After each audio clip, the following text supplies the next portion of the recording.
By now, you've almost definitely interacted with an AI agent. Maybe that was Claude Code to help you work on a project, or a customer service chatbot that helped you refund an order. You might be surprised to learn that AI agents are actually pretty simple. But there's a big difference between understanding the core concepts and understanding how agents actually work in production, serving millions of people reliably at scale. I'm a senior applied scientist building AI systems at Twitch. I've coached hundreds of people into the field, and today we're breaking down AI agents from basic concepts you already understand all the way up to how the most complex systems work, step by step with code and real-life examples. We'll start by understanding how agents take action and the core agentic loop. Next, we'll talk about improving performance with skills, and then we'll get into how agents work reliably at scale, including consistent outputs, context engineering, and how to evaluate your agent's performance. So you've probably used ChatGPT or Claude to ask a question and seen it search the web to get up-to-date information. Searching the web is actually really easy to do with APIs. We don't need to write much custom code at all. All it is a simple function that calls the API and parses the result. It's natural to assume that the model itself is running that web search. That's what it looks like. I mean, I can see it happening right here.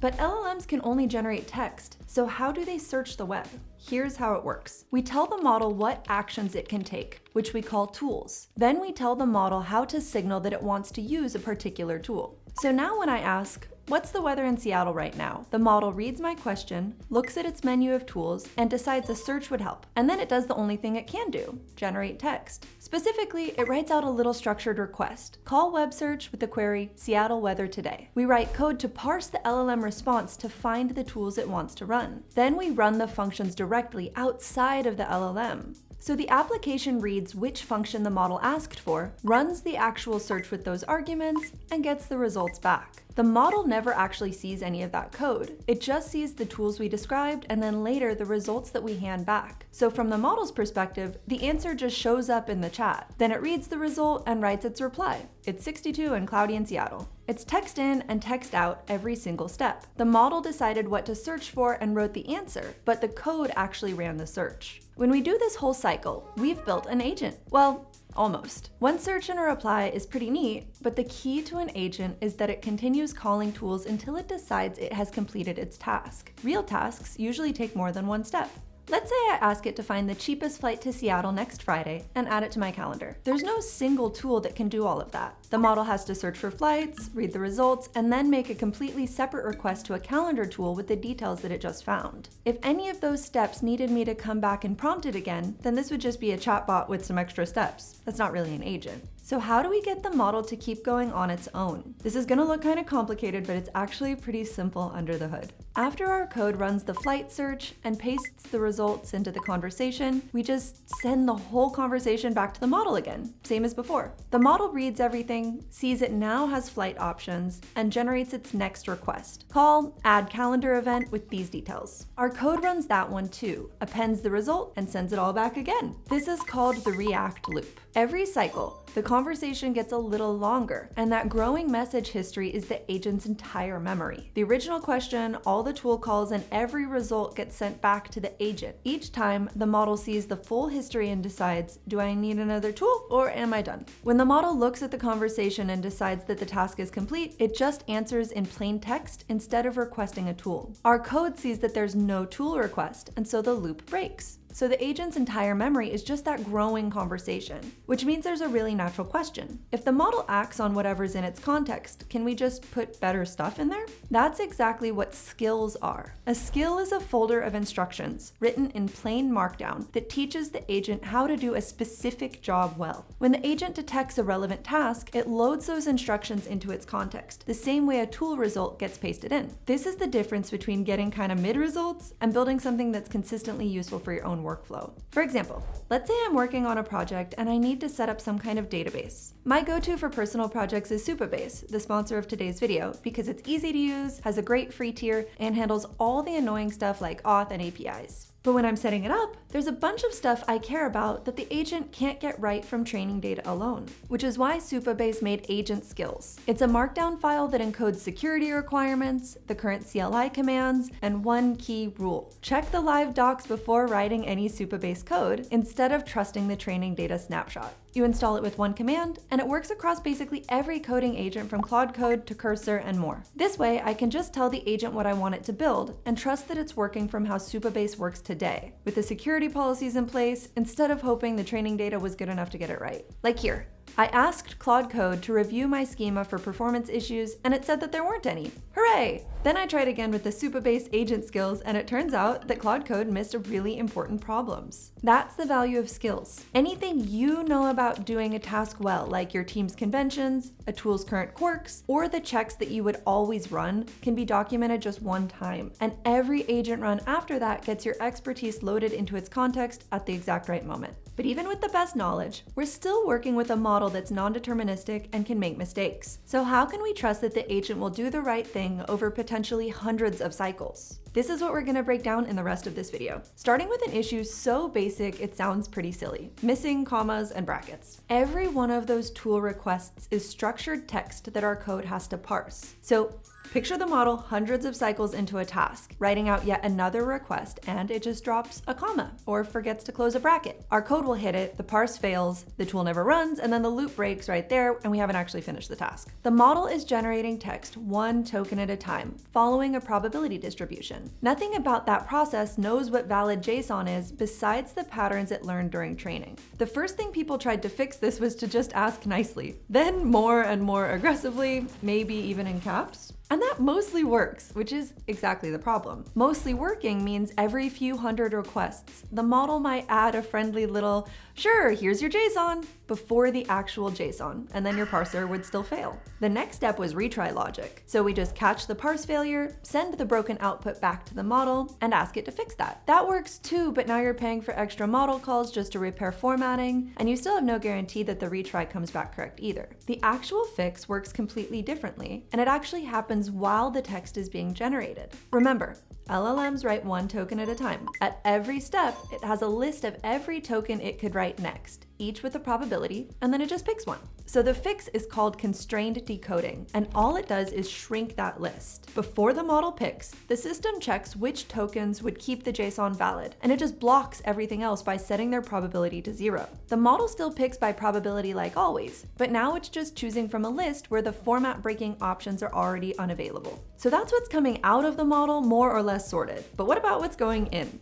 Remember how we talked about the loop being request, tool, read result, back to the chat, over and over again? Over time, that means we're putting a lot of stuff into that finite context window. As context use increases, results get worse. It forgets what you asked for, calls tools that don't make sense, or the quality just gets kind of sloppy. Our research team found that models remember the beginning and the end of their context well, but stuff in the middle tends to get missed. So think about an agent 20 steps into a task. The original instructions are at the top, buried under 50,000 tokens of tool outputs. Those instructions basically disappear, and tool results are only part of what's filling that window. Every tool the agent could call needs a definition sitting in the context before any work has even started. Things like its name, what it does, and what parameters it takes. These days, a lot of tools get connected through MCP, or Model Context Protocol, which is basically a standard plug for hooking agents up to outside systems. You might have one MCP server for GitHub, one for your database, and one for Jira, and each one exposes its tools in a consistent format, which is really convenient, and also kind of a trap, because it makes it way too easy to connect a ton of tools, and the model might not be able to handle that many. There's a benchmark example where a small llama model failed a task when it was given all 46 available tools,